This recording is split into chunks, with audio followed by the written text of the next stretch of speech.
السلام علیکم۔ دیکھیے، جب ایک امتحان میں انسان فیل ہوتا ہے نا تو اگلا امتحان اس سے مشکل ہوتا ہے۔ اب یہ جماعت والوں نے اپنا معاملہ بہت مشکل کر دیا ہے، اور یہی بات ان کو کہی گئی تھی، دیکھو اس سے توبہ کرواؤ۔ سارے مل کے جاتے، سارے سمجھاتے، تو یعنی باقی اللہ نے جو چاہا وہی ہوا ہے۔ اب کیا کہا جا سکے، اس وقت کی اینڈ جو ہے، آخری اعمال بہت برے ہوئے ہیں۔ شرک کے اندر مبتلا ہو کے گیا محمد حنیف، لیکن اب پیچھے والوں کا معاملہ اور مشکل کر گیا ہے۔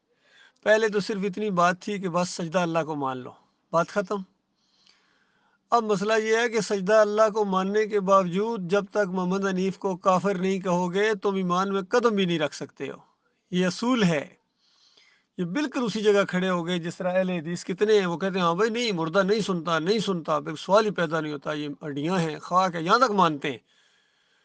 تو ان کو کہا جائے کہ اگر یہ مانتے ہو تو جنہوں نے یہ عقیدہ پیش کیا ان کے بارے میں کیا؟ نہ ان کو کچھ نہ کہنا، اتنے بڑے امام ہیں، اتنے بڑے محدث ہیں، ان کو ہم کچھ نہیں کہہ سکتے۔ احمد ابن حنبل اتنے کوڑے کھائے، اتنی ماریں کھائیں، واقعی کھائیں، لیکن اصل چیز ایمان ہے، عقیدہ ہے، توحید ہے۔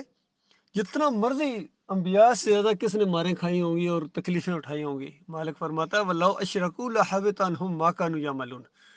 اللہ کے بندوں غور کرو، یہ مالک نے کسی صرف ڈراوا دیا تھا یا حقیقت بیان کی ہے؟ مالک فرماتا ہے اگر یہ بھی شرک کرتے تو جو کچھ کیا کرایا تھا ان کا سب میں غارت کر دیتا۔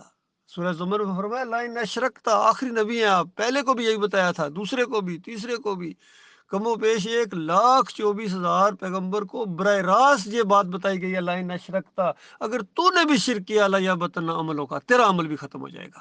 شرک اللہ کو گالی ہے، یہ کوئی گاجر مولی نہیں ہے کہ پیٹ میں جا کے ہضم ہو جائے، یہ ابلتی ہے۔ جب تک سچے دل سے توبہ نہ کرے، یہ ایسا مرض ہے، جب تک کوئی خود اس کا اپنا علاج نہ کرے کوئی دوسرا کسی کا علاج کر ہی نہیں سکتا ہے۔ تو اب یہ معاملہ جماعت والوں کے لیے، عبداللہ عمر کے لیے، خاص کر ڈاکٹر عبداللہ عمر کے لیے بہت ہی بڑا مسئلہ بن گیا، مشکل مسئلہ بن گیا۔ دلدل میں یہ پھنس جائے، اللہ یہ کہ کوئی بہت ہی بڑی ہمت کرے، اللہ ان کو توفیق دے، ڈر جائیں یہ اللہ سے اور کچھ آخرت کا معاملہ کہ کتنی بڑی جنت سے یہ محروم رہ جائیں گے، کتنی بڑی خوفناک آگ کے اندر یہ چلے جائیں گے۔ تو اب ان کے لیے ہمارا یہی معاملہ ہے کہ اگر جہنم میں جانے کا شوق ہے نا تو ڈٹے رہو، سجدہ تعظیمی کے اوپر بھی ڈٹے رہو، کفر بالطاغوت بھی نہ کرو، چلاتے رہو، بناتے رہو مساجد، جو مرضی کرو، جو مرضی کرو، تمہارا کوئی عمل اللہ کے یہاں قابل قبول ہے جب تک ایمان خالص نہ کرو۔ یہ اصول ہے، سب کے لیے یہی اصول ہے۔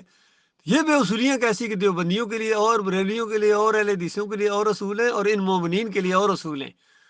بالکل نہیں۔ اب یہ بالکل وہی پوزیشن ہے ان کی جو بریلویوں کی، دیوبندیوں کی اور اہل حدیثوں کی تھی کہ اللہ کے کتاب کے مقابلے میں اپنے امیر کی بات کو مانتے ہیں۔